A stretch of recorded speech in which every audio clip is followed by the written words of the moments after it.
So, Madam President, I want to turn to energy now. And, you know, the president's in Saudi Arabia. There's a lot of irony here, I believe, because his administration has clearly made it harder for Americans to produce American energy with American workers, with American infrastructure. That's a fact. That is a fact, okay? I see it in Alaska every day. Every single day. The federal government trying to stop the production of American energy. And what are we seeing? Inflation, super high prices at the gas pump. Literally, you have senior administration officials going to Wall Street, senior administration officials who are federal regulators for finance, all trying to choke off capital to the American energy sector. It hurts my constituents. It hurts the country. So the president is going to Saudi Arabia to beg them to produce more.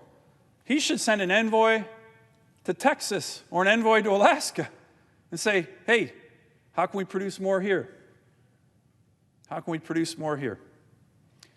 I hope they're starting to change their tune. I hope they're starting to change their tune. That we don't need to beg the Saudis, dictators like Iran and Venezuela, and all these other autocratic regimes in the world to produce. We should produce it in our country. Highest standards in the world by far in the environment. By far, it's not even close. Highest standards of labor in the world. So, the Biden administration in my state has been a disaster. They've issued 26 executive orders or executive actions solely focused on my state, solely focused on Alaska, none of which have been helpful. Lately, there's been discussion, constructive discussion on a big project in Alaska called the Willow Project. And the Biden administration is showing signs that they want to support it. Now, it makes sense. The country needs energy. This would be done in the National Petroleum Reserve of Alaska, set aside decades ago by Congress for oil and gas development. Again, highest standards in the world. I pitched the president on this project over a year ago in the Oval Office. By the way, some of the lowest emissions in the world of any big energy project. And I'm going to talk about who supports it. This has been in permitting, Madam President, for years. I won't go through the timeline, but this project, the Willow Project, has been in permitting for years. We could start building it this winter. Matter of fact, we tried to start building it last winter. Like I said, I pitched the president on this. 2,000 construction jobs. Enormous support from the building trades, labor unions. Lowest greenhouse gas emissions for a project this type and size in America. And it would help us not have to go beg from other countries. But, Madam President, there's been a lot of press in the last week on the Willow Project. Of course, our mainstream media doesn't get it. They love to tell their kind of slanted story on the Willow Project. So I'm going to push back. And boy, if you're a reporter, I really hope you write down some of the stuff that I'm going to talk about here, because it's all factual. And with all due respect, most of you guys never write about these things. I'm going to start with this chart.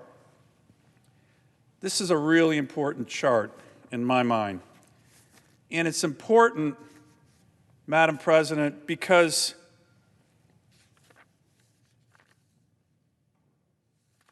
this chart goes to an issue that really strikes the heart and soul of why resource development in my state in particular is so important.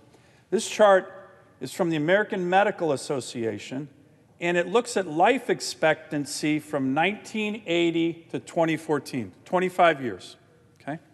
And in different parts of America, you see different life expectancy in these different colors. The blue, darker blue, purple is areas where life expectancy has increased dramatically in the last 25 years. Unfortunately, there's yellow, orange, and even red. Life expectancy is slowed or even decreased in a few places. That's, if you look at the map, that's mostly due to the horrendous opioid epidemic that we had as a nation. But if you look at this chart, the one state where life expectancy has increased the most by far is the state of Alaska. The one area in the state of Alaska that's increased the most in terms of life expectancy are many of our rural areas. North Slope Borough, Northwest Arctic Borough, Aleutian Island chain. 10, 11, 13 years. 13 years. In 25 years, people's life expectancy went up that much. I've asked many times my Senate colleagues, give me a policy indicator of success, more important than are the people you representing living longer? Living longer. Give me one. There isn't one. That's about as important as it gets. And in my state, it's happened. It's happened. Why has it happened? Why has it happened? Well, I'll tell you why it's happened. First, in a lot of these rural areas, unfortunately, the life expectancy in the early 80s was quite low. These are primarily Alaska Native communities, and they had some of the lowest life expectancies of any Americans, sometimes of any people in the world, because they didn't have things like good jobs and flush toilets and clinics. They lived in real poverty, okay? So we started really low. And then what happened? What happened that these mostly Alaska Native communities, people started living longer? I'll tell you what happened. They started getting jobs. Resource development happened. Responsible resource development. Oil, gas, mining, fishing. So when I talk about these issues, when Senator Murkowski talks about these issues, it's not just some kind of pie-in-the-sky issue of oil and gas. This is about life and death, which is why I come down here a little bit riled up sometimes, because people don't have a clue. People don't have a clue. The radical enviros who try to shut down the economies of my state all the darn time, and some U.S. senators, primarily the senior senator from New Mexico, who come down here and try to shut this down, they don't understand, okay? So people are living longer in Alaska, much longer, more than any other part of the country, because we've had responsible resource development, which brings me back to Willow.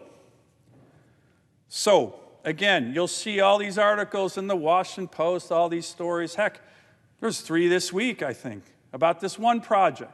And they're all slanted. And you got some lower 48 environmental group in New York City or San Francisco. Oh, my gosh, climate bomb. All this rhetoric that's hot air, pardon the pun, but not accurate. Who's supporting this project? Who's supporting?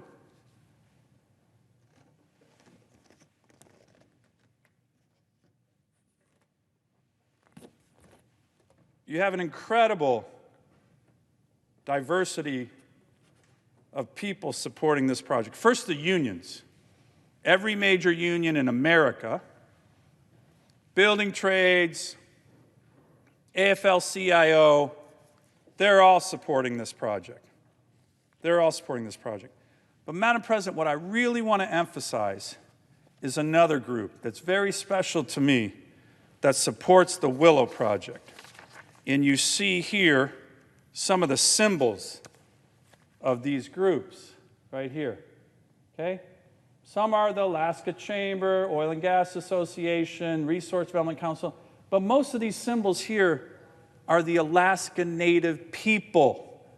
The Alaska Native people, the leaders of a really important constituency in Alaska, the First Peoples of Alaska. Why am I saying this? Because our national media never talks about this, right? They'll pick one group, one leader, oh, we're against it, so they write about it. That's baloney. The leaders of the Alaska communities, the Native communities, are overwhelmingly supportive of this project. And here's my point. This administration loves to talk about environmental justice, environmental equity,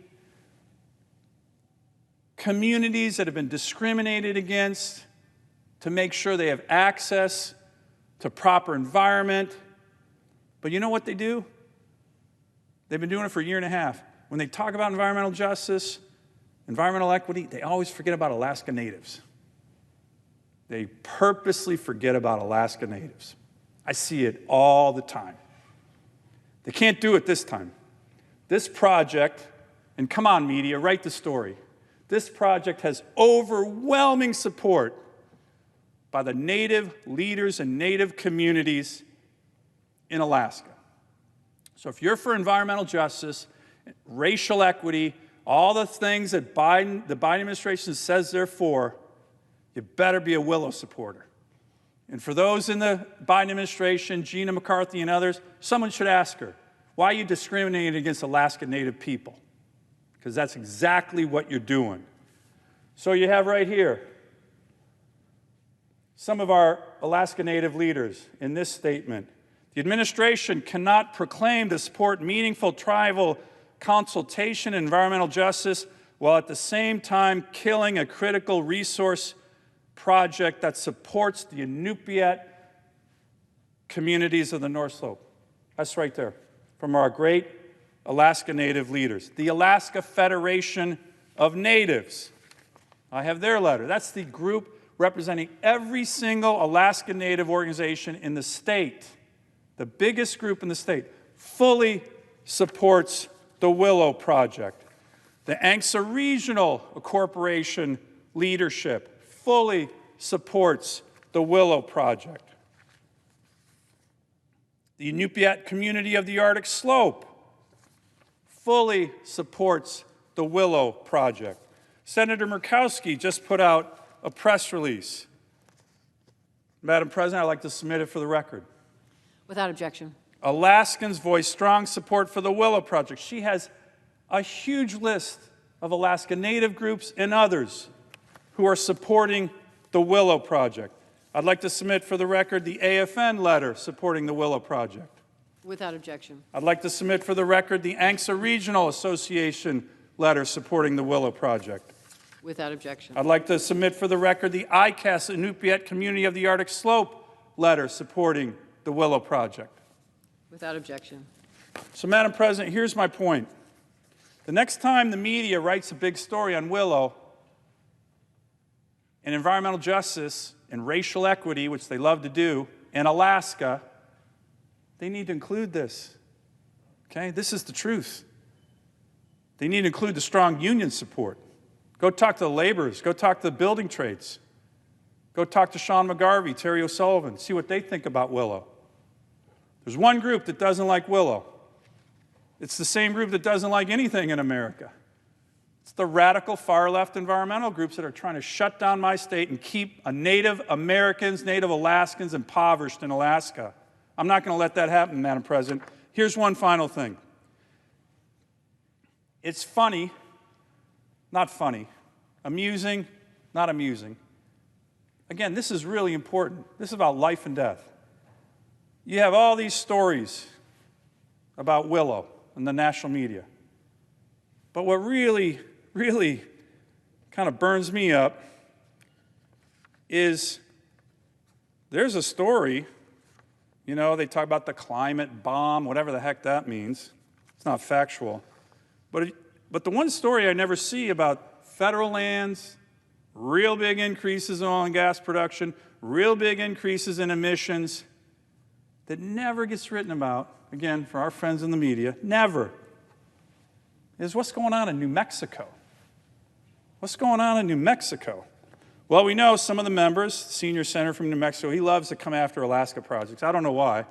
Shut him down, maybe to divert the media's attention from what's going on in his state. But I just want to give a couple stats. Since 2019, New Mexico has increased production in its oil production by 700,000 barrels a day. It's pretty impressive, okay? They were at 800,000 barrels. They've increased by almost 700,000. They've increased more than Alaska even produces, okay, in 3 years. It's now the second largest oil producer in the country. Senior senator from New Mexico recently bragged that's up 400%, okay, good for him.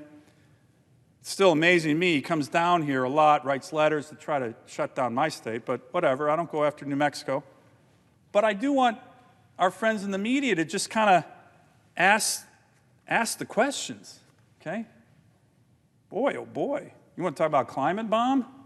700,000 barrels a day. They have more carbon emissions than Alaska by far. Nobody's writing that story. But it's also how we do how we do our environmental standards in different states. My state has the highest standards in the world on energy production. New Mexico, not so much. Let me just give you a couple examples. The average well in Alaska is 28,000 barrels a day because it's conventional. The resource is so rich there, we're not fracking like they do in the unconventional area. The average well in New Mexico produces 100 barrels. 100 barrels to 28,000. So what does that mean? You have to drill 280 wells in New Mexico just to reach the equivalent of one in Alaska. So the environmental footprint is much bigger, the carbon emissions much bigger. New Mexico flares its gas. We re-inject our gas. Again, highest environmental standards in the world. Okay? We conduct our exploration and drilling activities only in the winter. You have to build ice roads, ice pads, zero impact. I used to be in charge of this. Okay? Very expensive to do that. One little drop of anything, chewing tobacco on the tundra, you got to report it. So where's the story about what's going on there? Where's the carbon bomb story on New Mexico? Where's the story that the Secretary of Interior has directed almost half the federal permits to drill in the country to one state? You think it's Alaska? No way, they're trying to shut us down. You think it's Texas? Nope. North Dakota? Nope. It's New Mexico. Golly gee.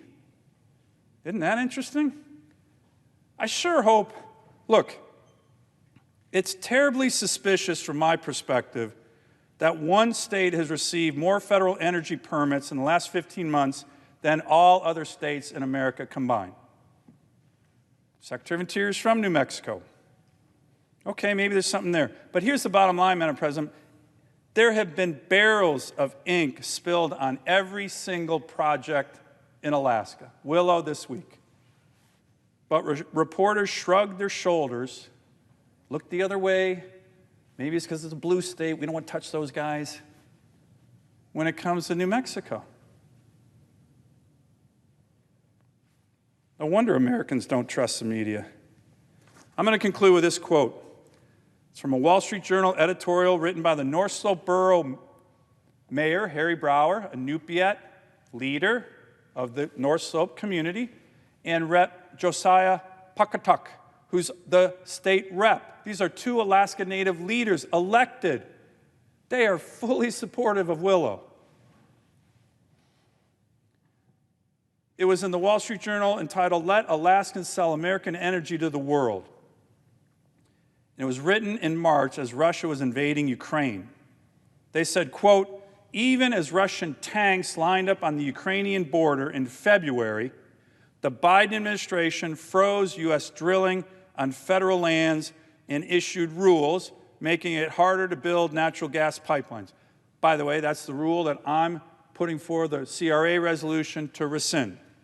They continued, "We may be Inupiat Eskimos 5,000 miles away from the Washington policy machine, but we know crazy when we see it.